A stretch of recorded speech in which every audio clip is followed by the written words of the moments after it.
다 함께 갈라디아서 2장 1절로 5절까지의 말씀을 함께 봉독하시겠습니다. 14년 후에 내가 바나바와 함께 디도를 데리고 다시 예루살렘에 올라갔나니 계시를 따라 올라가 내가 이방 가운데서 전파하는 복음을 그들에게 제시하되 유력한 자들에게 사사로이 한 것은 내가 다름질하는 것이나 다름질한 것이 헛되지 않게 하려 함이라. 그러나 나와 함께 있는 헬라인 디도까지도 억지로 할례를 받게 하지 아니하였으니 이는 가만히 들어온 거짓 형제들 때문이라. 그들이 가만히 들어온 것은 그리스도 예수 안에서 우리가 가진 자유를 엿보고 우리를 종으로 삼고자 함이로되 그들에게 우리가 한시도 복종하지 아니하였으니 이는 복음의 진리가 항상 너희 가운데 있게 하려 함이라. 아멘. 할렐루야. 하나님의 사랑과 은혜와 평안이 오늘 하루 새벽 제단을 쌓고 주님 앞에 나아가는 저와 여러분에게 임하시기를 주님의 이름으로 축원을 드립니다. 오늘 말씀의 제목이 그리스도인이 지켜내야 하는 것입니다. 그리스도인이 지켜내야 하는 것. 여러분 삶을 살아가면서 여러분들이 지켜내는 것이 있습니까? 여러분은 무엇을 지켜내며 살고 있습니까? 3일 동안 저와 함께 갈라디아서를 통해서 바울이 그토록 무엇을 지켜내며 그의 목숨을 걸고 싸웠는지에 대해서 함께 은혜를 나누도록 하겠습니다. 자, 바울이 쓴 갈라디아서는 갈라디아 지역, 오늘날 이 튀르키예 지역인데요. 그곳에 이제 거짓된 교훈을 가르치는 선생들이 나타났습니다. 그들은 바울이 전하는 복음을 불완전한 반쪽짜리 복음이다, 그렇게 가르쳤던 것이죠. 왜냐하면 바울이 원래 예루살렘에 있는 사도들에게 복음을 듣고 배웠는데 그 복음을 주로 이방인들에게만 전하다 보니 율법이나 할례 같은 것을 가르치기가 좀 까다롭고 어렵기 때문에 그 내용은 빼고 단순한 복음만 전한 것이라는 루머를 그들이 퍼뜨렸기 때문입니다. 그러니 바울을 보지 않는 자들, 그리고 바울에 대해 이야기로만 들은 사람들은 그런 거짓된 말들을 믿었던 것이죠. 더욱이 유대인 그리스도인들은 자신들이 태어나면서 그의 삶이나 마찬가지였던 그 율법을 바울이 전하는 복음 때문에 저버린다는 것은요, 쉽지 않았을 거예요. 이런 거짓 선생들의 주장에 대해 바울은 자신이 전하는 복음이 하나님으로부터 받은 계시다라고 그렇게 주장을 합니다. 바로 거짓과 맞서 싸우고 있는 것이죠. 자신이 받은 복음은 사람이나 사람의 지혜로 받은 것이 아니라고 바울은 주장을 합니다. 맞습니다. 예수님께서 그 누구를 통하지 않고 바울에게 음성으로 찾아오지 않습니까? 다메섹 도상에서의 바울의 그 변화된 일들은 우리가 얘기하지 않아도 잘 아는 대목입니다. 갈라디아서 1장 15절로 17절 말씀입니다. 그러나 내 어머니의 태로부터 나를 택정하시고 그의 은혜로 나를 부르시니가 그의 아들을 이방에 전하기 위하여 그를 내 속에 나타내시기를 기뻐하셨을 때에 내가 곧 혈육과 의논하지 아니하고 또 나보다 먼저 사도된 자들을 만나려고 예루살렘으로 가지 아니하고 아라비아로 갔다가 다시 다메섹으로 돌아갔노라. 혈육에게도 말하지 아니하고 바로 아라비아 광야로 갔던 것이죠. 오늘 우리가 읽은 본문이 바울이 예루살렘에 이제 두 번째 방문을 하면서 교회의 지도자들, 여기에는 베드로와 요한 그리고 야고보가 있었던 것입니다. 그들에게 이방인들에게 전한 복음의 내용을 설명을 하고 있는 것입니다. 공적인 자리에서 얘기한 것이 아니라 사사로이, 즉 개인적으로 교제하면서 이야기를 나누고 자신이 전한 복음을 제시하고 그 복음을 이제 예수님을 경험했던 그 사도들로부터 직접 확인을 받았던 것이죠. 왜 그랬을까요? 그것은 예루살렘에 있는 기독교인들은 유대인들 중에 구원받은 자들이 거의 대부분이었을 것입니다. 그런데 그들 중에 거짓 선지자들, 즉 복음과 함께 할례, 율법 준수를 중요하게 여겼던 자들이 있었고 그들은 바울의 사도적 권위를 인정하지 않았기 때문입니다. 그들이 바울의 이야기를 걸고 넘어질 것이 뻔했기에 예루살렘에 있던 지도자들과 교제하면서 자신이 전한 복음을 제시하고 나누었던 것이죠. 또한 그렇게 해야 지금껏 해온 이방인 선교, 많은 사람들에게 복음을 전했던 그 일들이 허사로 돌아가지 않을 것이기 때문입니다. 갈라디아서 2장 2절입니다. 계시를 따라 올라가 내가 이방인 가운데서 전파하는 복음을 그들에게 제시하되 유력한 자들에게 사사로이 한 것은 내가 다름질하는 것이나 다름질한 것이 헛되지 않게 하려 함이라. 우리가 구원을 받았다는 것은 첫 번째로 우리의 영혼이 구원받은 줄로 믿습니다. 눈에 보이지 않죠. 그러나 우리는 변화가 되었습니다. 그런데 우리 육신의 모습은 변화하지 않았어요. 그대로이죠. 구원받은 우리는 살아온 환경 문화 안에서 그 삶을 계속 살아가고 있어요. 제가 이제 전도사 생활을 한 7년 동안 하고 목사 안수를 2013년도에 받았습니다. 목사 안수를 받으면서 무언가 크게 달라질 줄 알았어요. 뭔가 큰 능력이 내게 임해서 뭔가 내가 기도하고 안수하면 큰 능력이 나타날 줄 알았는데 전혀 그렇지 않더라고요. 삶은 하나도 변하지 않았습니다. 제 마음 또한 변하지 않았습니다. 그런데요, 제가 변해야 했어요. 왜냐하면 이제 하나님께로부터 목사직이라는 아주 위대한 직분을 받았기 때문에 저는 변해야 했습니다. 과거의 삶이 아니라 이제 하나님께서 주신 은혜를 따라 제가 살아야 했기 때문에 변해야 했습니다. 글쎄요, 많이 변한 것 같긴 한데 더 변해야 할 것 같습니다. 여러분, 우리는요 영혼이 구원받았습니다. 영혼 구원에는 우리의 어떠한 노력이나 행함도 포함될 수 없습니다. 왜냐하면 오직 예수 그리스도의 공로만이 우리를 구원에 이르게 했기 때문입니다. 구원의 확신으로 말미암아 우리의 삶이 계속 변화되는 것이지 구원 자체에 어떠한 것을 더하거나 뺄 수 없습니다. 오늘 말씀을 보면 바울은 율법을 지키던 자들, 할례를 받던 자들이 예수님을 믿고 구원을 얻었는데 이제 눈에 보이지 않는 영적인 구원이 어떻게 이루어졌는지 알 방법이 없었어요. 여러분, 이것은 의심에서 출발하는 것이죠. 우리는 믿음으로써 구원받은 줄로 믿습니다. 자, 바로 믿음 없음이 저들에게 있었던 것입니다. 내가 구원받은 것이 맞나? 뭔가 부족해. 내가 한 게 아무것도 없으니까 뭔가 좀 더 해야 될 것 같은데, 이러한 생각을 가졌다라는 것이죠. 이 믿음 없음이 결국 할례라는 행위를 더해야 온전한 구원이 이루어졌다고 여겼던 것입니다. 그러니 그들에게는요, 이제 뭔가 한 것 같아.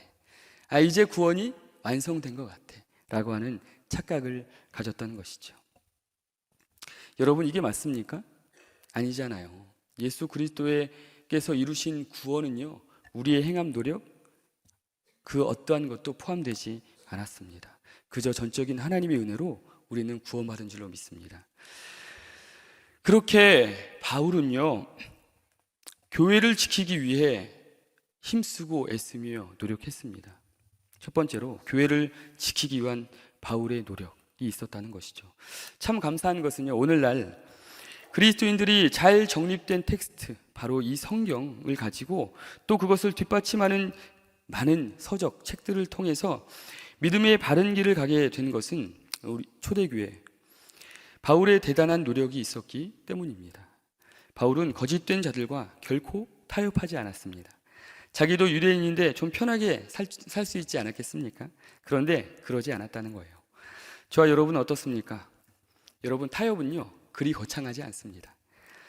그리스도인들을 핍박하기 위해 했던 그의 노력은 예수님을 만나고 복음을 전하는 노력으로 바뀌었습니다. 그런데 그 노력에는요 많은 저항들이 있었습니다. 마치 빠르게 가려는 자동차가 바람의 저항을 더 많이 받듯이 바울을 해치려고 하는 자들과 바울이 전한 복음이 아닌 다른 복음을 전하려고 하는 그 자들의 등장으로 교회뿐만 아니라 바울 자신도 많은 위협을 당하며 살았습니다.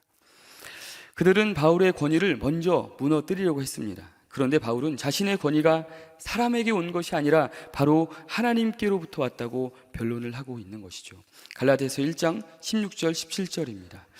그의 아들을 이방에 전하기 위하여 그를 내 속에 나타내시기를 기뻐하셨을 때에 내가 곧 혈육과 의논하지 아니하고 또 나보다 먼저 사도된 자들을 만나려고 예루살렘으로 가지 아니하고 아라비아로 갔다가 다시 다메섹으로 돌아갔노라. 지금껏 이방인에게 전한 복음이 무엇인지 예루살렘 교회에게 설명을 했습니다. 교회에서 존경받는 지도자들 베드로, 야고보, 요한 이러한 자들에게 개인적으로 교제하면서 그는요 설명을 다 했습니다. 자칫 바울이 섣불리 이러한 일들을 감정적으로 처리했다면 지금껏 해왔던 이방인 선교는요 허사가 되고 바른 복음이 아닌 다른 복음으로 변질될 것이고 이방인 그리스도인들이 유대교회의 그 율법도 함께 지켜야 하는 믿음에서 떠난 그러한 모습으로 살게 되었을 것입니다.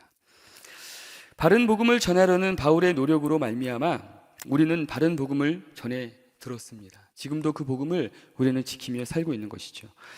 오래전 그때 바울이 그 다른 복음과 타협하지 않았기 때문에 조금도 양보하지 않았기 때문에 오늘날 바울이 전하는 은혜의 복음을 통해 우리는 자유함을 누리며 살고 있는 것입니다. 우리나라 일제강점기 시절에 일본은요 모든 국민들에게 신사참배를 의무화했습니다. 당시 그 일본이 강제하던 신사참배는요 그렇게 거창하지 않았대요. 신사에서 신사 앞에서 목례를 하는 게 전부였다고 합니다. 어렵지 않잖아요. 그렇죠? 그저 목례만 하면 되는 거였어요. 그러니 많은 사람들이요 잠깐 하는 그 행위를 하고 그들의 목숨을 건졌다는 것이죠. 근데 그들의 믿음은 지켜냈습니까? 여러분, 물론 그렇지 않은 분들도 있습니다. 그들 중에 우리가 잘 아는 주기철 목사님은요 신사참배를 거부한다는 이유로 온갖 고문을 다 당하셨어요. 구우만 당하셨을까요? 아니요, 가족들도 함께 고통을 당했습니다. 그런데 주기철 목사님은 끝까지 신사참배를 거부하다가 광복이 되기 전 몇 해 전 감옥에서 생을 마감하게 됩니다. 순교를 한 것이죠. 그분의 신앙을 오늘날 일사가고의 신앙이라고 합니다. 죽음을 무릅쓴 신앙이라는 것이죠. 여러분, 신앙을 저버리는 것은요 그렇게 어렵지 않아요. 우리가 다 알고 있지 않습니까? 신앙을 지키는 게 어렵습니까? 아니면 저버리는 게 어렵습니까? 신앙이 그저 그냥 양자택일이라면 우리는요 저래도 그리 어렵지 않은 것에 신앙을 지키며 살겠어요. 그런데 사단은 그러한 방법을 쓰지 않습니다. 예수 믿는 거? 오케이. 야, 잘 믿어. 그런데 세상도 즐겨라. 그렇게 얘기를 하고 있는 거예요. 이게 어렵습니까? 쉬워요. 한 주간 너 맘대로 잘 살아. 너 하고 싶은 거 다 해. 그리고 너가 원하는 거 그렇게 세상 가운데서 다 얻어내. 그런데 주일 되면 너 가면 쓰고 교회 나와서 예배하면 돼. 그렇게 살면 되는 거야. 그렇게 우리를 유혹하고 있다는 것이죠. 그렇게 세상에는요 두 번째로 자유를 빼앗으려 하는 자들이 있다는 것입니다. 오늘 본문에서 바울이 동행한 사람은 유대인 바나바와 이방인 디도입니다. 디도는 할례를 받지 않은 사람이었어요. 그렇다면 왜 바울은 할례 때문에 이슈가 되었던 그곳 예루살렘에 이방인이었던 그리고 할례를 받지 않은 디도를 대동했을까요? 자, 이를 더 크게 만들려는 바울의 숨은 의도가 있었을까요? 우리가 가끔 뉴스를 보면 북한과 관련된 뉴스를 우리가 보잖아요. 그런데 유독 그 김정은의 행보를 많이 보게 되는데 그가 누구를 대동하고 다니는가에 참 큰 관심이 있잖아요. 왜냐하면 가까이 하는 사람이 누구냐에 따라서 이제 분위기나 그 후계의 구도가 바뀌게 되기 때문이라는 것이죠. 그런데 비단 북한뿐이겠습니까? 우리나라 정치인들을 봐도 누구를 가까이 하고 있으며 어떤 사람을 기용하느냐에 따라서 정치 방향과 분위기가 많이 바뀌는 것을 보게 되죠. 그렇다면 바울이 할례받지 않은 이방인이었던 그 디도를 대동해서 예루살렘에 간 까닭은 무엇이었을까요? 이것에 대해 존 스토트 목사님은요 이렇게 얘기합니다. 바울이 디도를 예루살렘에 데리고 간 것은 분쟁을 일으키기 위해서가 아니라 복음의 진리를 세우기 위해서였다. 이 진리는 하나님께서 예수 그리스도를 믿는 믿음이라는 동일한 조건으로 유대인과 이방인을 받으신다는 것이며 따라서 교회는 이방인들을 그런 어떤 차별 없이 모두 받아들여야 한다. 자, 예루살렘에 디도를 데리고 간 것은요 큰 이슈를 낳는 문제였어요. 바울이 그것을 모를 리가 없었을 것입니다. 바울은 오히려 그들에게 메시지를 던지기 위해서 디도를 데리고 갔던 것이죠. 여러분, 교회는요, 차별이 없는 곳입니다. 아니, 없어야 하는 것이죠. 그러나 너와 나 사이에 어떤 거리나 또 상대적인 위치의 높고 낮음을 정하여서 서로를 대한다면 우리는 오늘 바울이 말하는 그리스도인인 척하는 사람들에 불과한 것이죠. 갈라디아서 2장 3절입니다. 그러나 나와 함께 있는 헬라인 디도까지도 억지로 할 일을 받게 하지 아니하였으니. 그들은 디도에게 할 일을 강요했습니다. 예수님께서 죽으심으로 이루신 그 구원의 할 일을 더해야 한다는 것입니다. 그러나 바울은 억지로 할 일을 받게 하지 않습니다. 여러분, 할례? 그들은 할 수 있습니다. 할례는 이스라엘의 민족의 그 문화였습니다. 문제는 그 구원을 이루는 행위로서 행하는 것이 잘못이라는 것이죠. 그 의미가 중요했던 것입니다. 바울은 할례받게 하려는 그들의 의도를 잘 간파하고 있었습니다. 그 의도는 이것입니다. 갈라디아서 2장 4절입니다. 이는 가만히 들어온 거짓 형제들 때문이라. 그들이 가만히 들어온 것은 그리스도 예수 안에서 우리가 가진 자유를 엿보고 우리를 종으로 삼고자 함이로되. 가만히 들어온 거짓 형제들은 교회를 혼란에 빠뜨렸습니다. 사도행전 15장 24절입니다. 들은즉 우리 가운데서 어떤 사람들이 우리의 지시도 없이 나가서 말로 너희를 괴롭게 하고 마음을 혼란하게 한다 하기로. 자, 이들은요, 어떠한 큰 행동으로 교회를 혼란에 빠뜨리는 자들이 아니었습니다. 말로 교회를 흔드는 자들이었다는 것이죠. 여러분, 교회를 흔드는 것은요, 그리 거창하지 않습니다. 큰 일로 교회가 흔들리지 않습니다. 우리 안에서 작은 말로 말미암아 교회가 흔들리게 되어 있는 것입니다. 자, 이들은 예수님의 죽으심으로 알게 된 참된 자유를 이제 그리스도인들에게서 빼앗고 오히려 그들을 종으로 삼고자 했습니다. 예수 그리스도로 말미암아 율법에 얽매이지 않고 참 자유를 얻게 되었는데 다시 종의 멍에를 매라고 종용하고 있는 것이죠. 그러나 바울은 단호하게 말합니다. 갈라디아서 5장 1절 말씀 우리 다 함께 봉독하시겠습니다. 시작. 그리스도께서 우리를 자유롭게 하려고 자유를 주셨으니 그러므로 굳건하게 서서 다시는 종의 멍에를 매지 말라. 아멘. 자, 종교개혁자 마르틴 루터는요, 그의 책 그리스도인의 자유에서 이렇게 말을 합니다. 그리스도인은 자유인이라는 명제는 결국 오직 믿음으로만 구원을 얻는다는 말을 의미합니다. 그리스도인은 오직 그리스도의 인격과 사역을 통해서만, 그것을 믿음으로써만 의와 구원을 얻을 수 있기에 아무것도 행할 의무가 없는 자입니다. 자, 그런데 여기서 몇 가지 더 설명되어야 되는 부분이 있는데요. 즉, 의를 얻기 위해서 그 어떤 행위도 필요하지 않은 것이지, 의를 얻은 다음, 구원을 받은 다음에 마치 좋은 나무에서 좋은 열매가 맺듯이, 자, 사과 나무에서 사과 열매를 맺게 되듯이 구원받은 우리에게서는요, 선한 열매가 맺어져야 된다는 거예요. 아주 자연스럽게. 여러분, 열매를 맺어가며 살고 계십니까? 그런데 여기서 선행이 구원의 의와 조건이 된다면, 구원을 얻기 위해 선행을 해야 한다고 하면 그 누구도 구원을 얻지 못할 것입니다. 우리의 선함이 여러분 구원의 조건이 됩니까? 그렇지 않습니다. 왜냐하면 우리는 다 죄인이기 때문에 그렇습니다.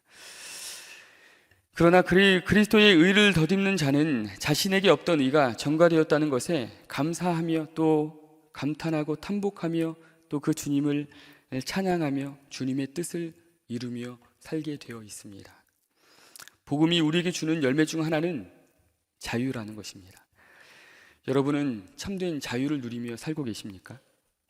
무엇인가 여러분을 가로막고 있거나 무엇인가에 얽매여 살고 있지는 않습니까? 그렇다면 우리는 자유인이 아닙니다. 세상의 종으로 살고 있는 것입니다. 그리스도인은 무엇을 했느냐, 하지 않았느냐의 그 행위를 통해서 평가받는 사람들이 아니라는 것입니다. 하나님께서 그 아들을 우리에게 주실 때는 우리의 행위나 조건, 외적인 모습을 보지 않으셨습니다. 모든 사람에게 그 아들을 주셨습니다. 저와 여러분에게도 동일하게 주신 것입니다. 우리에게 그러한 자유를 주셨습니다.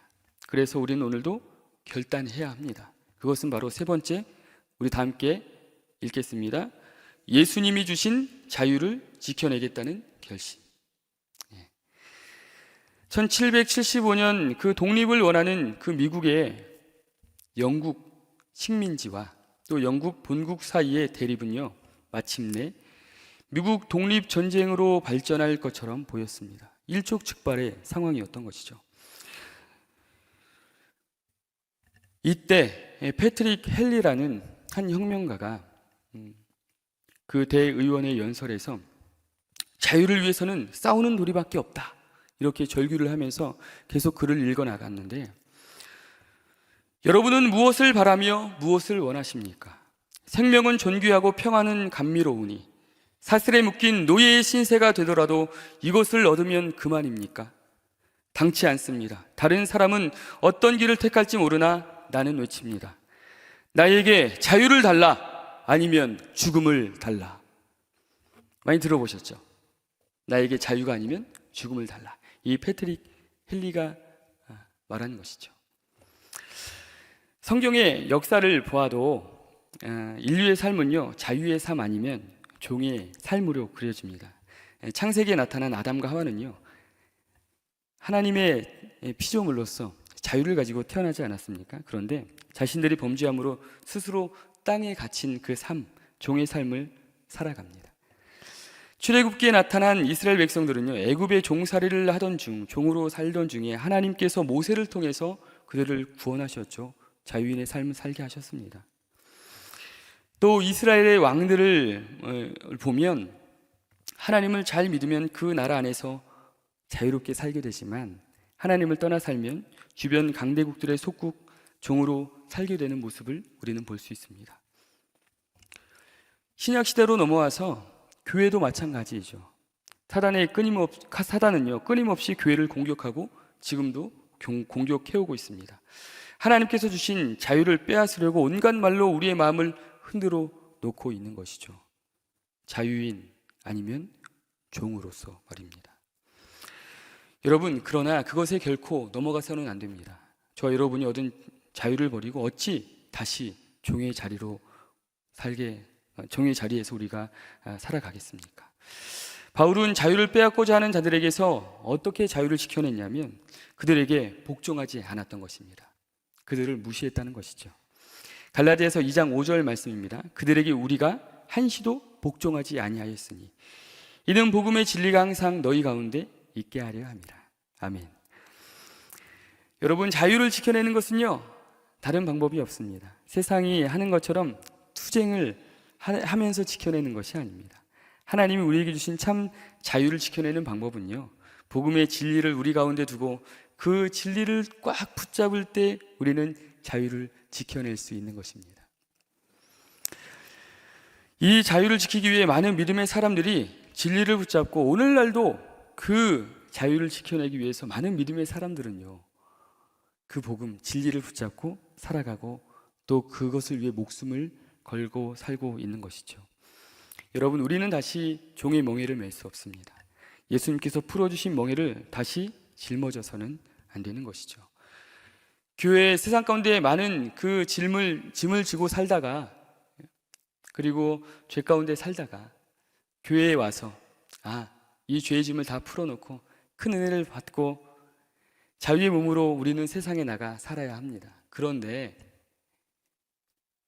이곳에 와서 예배 때는 큰 은혜를 받고 다시 집으로 돌아가면서 내 짐을 챙기면서 그 안에 다시 내가 가지고 온 죄의 짐들을, 걱정, 근심들을 같이 넣고 돌아간다면 우리는요, 교회에 헛 온 것입니다. 여러분, 하나님 아버지 주신 그런 참 자유, 우리가 이 세상을 살아가면서 지켜내야 하는 것, 주님이 주신 그 자유를 복음 안에서 여러분 잘 지켜낼 수 있기를 주님의 이름으로 부탁을 드립니다. 눈에 보이지 않는다고 소홀히 할 수 없습니다. 사라는요, 우리를 집어삼키려고 오늘도 두 눈을 부릅뜨고 그 삼킬 자, 먹잇감을 찾고 있습니다. 오늘도 기도하실 때 세상의 노예로 살지 않고 하나님의 자녀로 살게 해달라고 기도하시기 바랍니다.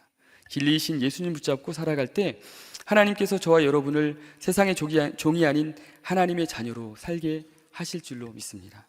찬송가 488장에 보면요, 이 몸의 소망 무언가 라는 찬송가의 가사의 그 후렴 부분에 보면 주 나의 반석이시니 그 위에 내가 서리라, 그 위에 내가 서리라. 주 나의 반석이시니 그 위에 내가 서리라. 그 위에 내가 서리라. 여러분 결단하시겠습니까? 그러면 우리 두 손을 가슴에 모으고 우리 한 번 더 우리 찬양으로 고백하시겠습니다. 주 나의 반석이시니 그 위에 내가 서리라. 그 위에 내가 우리 한 번 더 고백합니다. 주 나의 반석이시니 그 위에 내가 서리라. 그 위에 내가 서리라. 기도하시겠습니다. 하나님, 쉽지 않은 세상에서 하나님께서 우리에게 주시는 자유를 오늘도 지켜내려 하는 주의 백성들이 오늘도 우리의 마음을 잡고 결단합니다. 이제 예배를 마치고 세상을 향해 달려갈 때 사단의 계략, 또 사단의 꼬임, 또 사단의 유혹이 있을 텐데 하나님, 우리 각오하겠습니다. 내가 오늘도 이 주님 주신 자유를 내가 지켜내겠습니다. 결단하는 자들에게 성령 하나님 함께 하셔서 바울이 목숨 걸고 지켜내었던 그 자유를 우리도 또한 잘 지켜내는 오늘 하루가 되게 하여 주옵소서. 우린 연약합니다. 그런데 우리 하나님이 힘이 되시고 능력이 되시기에 주님 안에서 복음을 붙잡고 살아갈 때 성령 하나님의 능력으로 넉넉히 이겨내는 하나님의 귀한 백성들 다 되게 하여 주옵소서. 결국 승리의 기쁨 속에 살아가는 하나님의 귀한 백성들 다 되게 하여 주옵소서. 오늘도 하나님 아버지 앞에 예물 드린 손길 기억하여 주시고 복의 복으로 더하여 주시고 드린 자나 못 드린 자나 우리의 마음을 또 하나님께 올려드리오니 하나님, 우리의 삶을 흠양하여 주시고 우리의 삶 가운데 풍성한 은혜로 더하여 주옵소서. 아픈 자들이 있습니까? 삶이 힘든 자들이 있습니까? 주님 만져주시고 고쳐주시고 오늘도 기도할 때 하나님의 능력으로 하나님 세임과 능력을 얻어 살게 하여 주옵소서. 우리 교회 가운데 함께하여 주시고 우리 사랑하는 또 담임 목사님 늘 사역 가운데 하나님의 능력과 은혜가 넘쳐나게 하여 주시고 또 우리 담임 목사님을 위시하여서 우리가 우리 교회를 세워나갈 때에 1만 성도의 많은 부흥의 은혜가 우리 교회 가운데 넘쳐나게 하여 주옵소서. 오늘 우리가 합심하여 기도할 때 성령 하나님 능력으로 역사하여 주옵소서. 우리의 기도에 응답하여 주옵소서. 예수님의 이름으로 기도하옵나이다. 아멘. 하늘에 계신 우리 아버지여, 이름이 거룩히 여김을 받으시오며 나라가 임하시오며 뜻이 하늘에서 이루어진 것 같이 땅에서도 이루어지다. 오늘 우리에게 일용할 양식을 주시옵고 우리가 우리에게 죄 지은 자를 사하여 준 것 같이 우리 죄를 사하여 주시옵고 우리를 시험에 들게 하지 마시옵고 다만 악에서 구하시옵소서. 나라와 권세와 영광이 아버지께 영원히 있사옵나이다. 아멘. 우리 다 함께 오늘 말씀을 기억하시면서 오늘 하나님 자유함을 내가 지키겠습니다.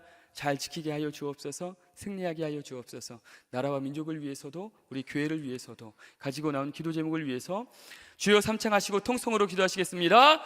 주여 주여 주여. 사랑의 하나님, 오늘도 우리 사랑하는